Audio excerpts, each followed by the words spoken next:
Yo YouTube, what's crackin' like a jacket smack, and it's Wolfman for video. And as you can see, we got Star Wars Battlefront. I've had it for about a week now.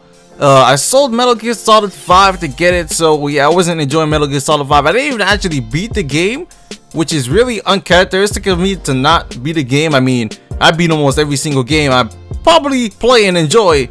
So the fact that I've loved Metal Gear Solid 4, I think Metal Gear Solid 4 is one of the best games, and I didn't finish Metal Gear Solid 5. It just shows you how much Metal Gear Solid 5 to me has just gone down. But anyways, we're here talking about DICE's game, Star Wars Battlefront, released this year. This year they also released Battlefield Hardline.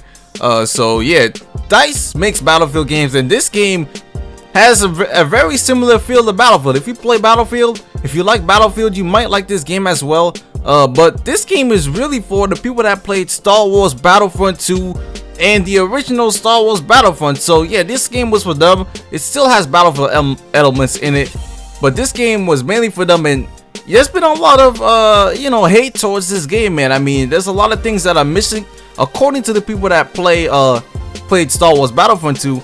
I've never played Star Wars Battlefront or Battlefront 2, so this Battlefront game was my first Star Wars game, man. So think of it from my perspective as being someone new to the series, and even though it's still DICE and it's still, Battlefield-esque like, it's still Star Wars. So we got like what, 8 modes in the game, and similar to Battlefield, some maps have specific modes, and the maps in this game for like the main modes is basically Walker Assault and Supremacy, and those are the 20 versus 20 modes, where you got the Imperial side and you got the Rebel side, and you got all these big vehicles, and you got the hero pickups, and every single thing that's in the game is in these game modes. Now Walker Assault's probably the main game mode, if you get what I'm feeling, like the rush mode of Battlefield, and Supremacy is like the conquest of Battlefield, because that's basically what it is.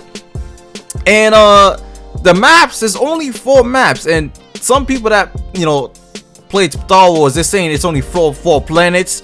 There's only 4 planets you could be on, which kind of sucks to them. And yeah, there's only 4 maps, which is kind of, it's really skimp if you think about it. I mean, for the main mode of the game, because all the other modes in the game, they're either 2 modes are basically just hero versus villains and modes like that, which basically to me they don't even count. Those are not main modes. They're just modes you just play just for the kick of it, just for the fun of it, just for playing cosmetics or stuff like that. So those modes really don't count. And then some of the other modes, like there's a team deathmatch mode, which is just called something else, but it's clearly team deathmatch.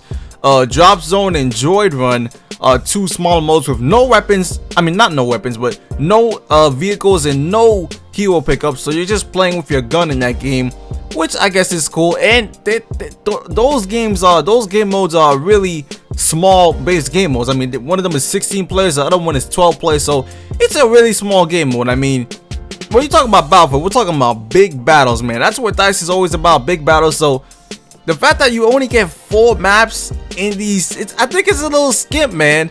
Not only that, there's no single player mode. So for those of you looking to get some single player Star Wars action in this game that looks beautiful, this game is beautiful, man. It looks great on the PS4. I played it on PC as well. Obviously it looks great on the PC, but this game just looks great. The colors are vivid. It really looks like a great game. The environment, I mean, look at this map, man.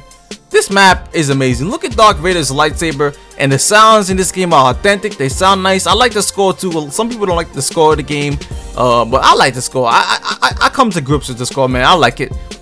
But it's really, I mean, the game is $60, and that's why I'm saying, like, to me the game is good. The only problem that I have with this game is probably the price tag. I mean, $60, no single player. Think about it, no single player, and we only get 4 maps for the main mode.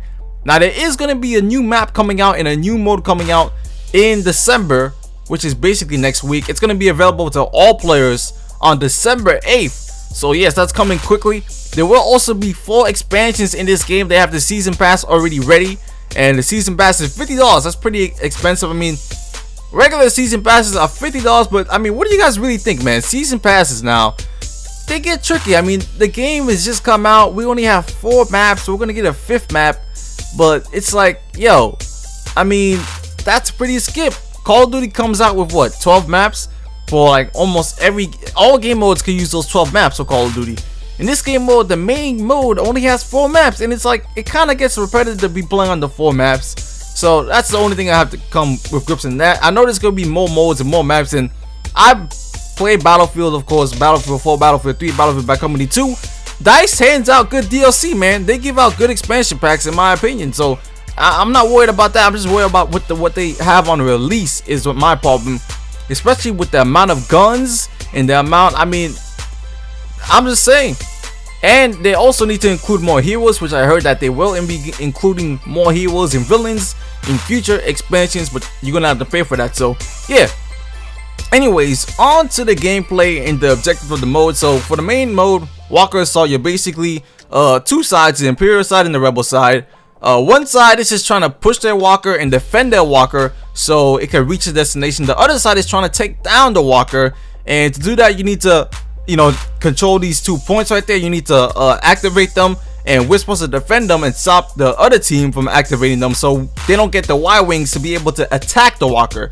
If you didn't understand that, then just replay the last 30 seconds and you'll understand. But anyways, the gameplay of this game, like I said, very similar to Battlefield. Shooting is really easy. Now, this game is very different from other normal shooters because, one, you're not using guns, you're using lasers. So for one thing, lasers in Star Wars, there's no recoil, there's no reloading because it's a laser. All you have is a heat down system where if you shoot too much, then your weapon's gonna overheat, and there's gonna be a little thing where it's like you could try to cool the weapon down yourself, and after a while it's gonna get harder to do, or you can just let it cool down on its own, which is obviously gonna take a while. And yeah, that's about it.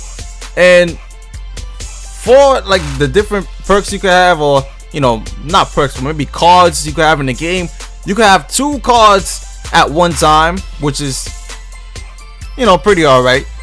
There's also vehicles in the air, a lot of vehicles in this game, and the vehicles can be kind of overpowered. Actually, almost all the vehicles in this game are quite overpowered. If you hop in one of the vehicles, you might be getting 16 kills in a row, 9 kills. It's really easy to get kills with them.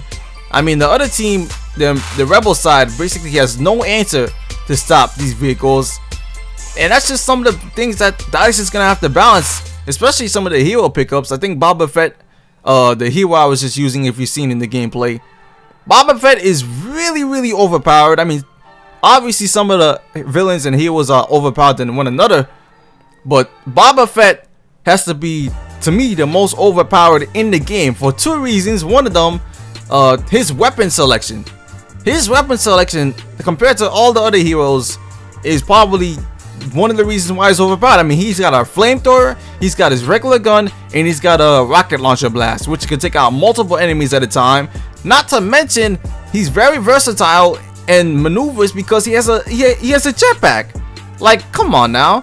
So he's basically a ranged attacker with the greatest versatility and maneuverability, if that's even a word, compared to people like Darth Vader and Luke Skywalker, who have to get in close to do combat, which is going to affect them more because Boba Fett is not going to get hit that much now. So he's going to be able to stay out for longer and longer and stuff like that. But overall, other than like the huge like imbalances in the game, this game is pretty fun, man. I mean, you play the beta. If you didn't play the beta, I don't know what's wrong with you. The beta was out for the PS4 and the 360 and the Xbox One, excuse me, and the PC. But yeah, the gunplay is great. It's fun to get kills. It's fun to play this game. Very entertaining. Sometimes it gets a little bit overwhelming when you're losing because it's like, come on, man. You might be on the Rebel side, and the Rebel side in Walker Assault, it's just the fact that they don't have anything except the air vehicles is just ridiculous, man. I mean, you be going up against AT-ATs, AT-SCs, you know, heroes and villains, and it just gets ridiculous. But overall, enjoying this game so far. Gonna be playing it more, and I'm out. Peace.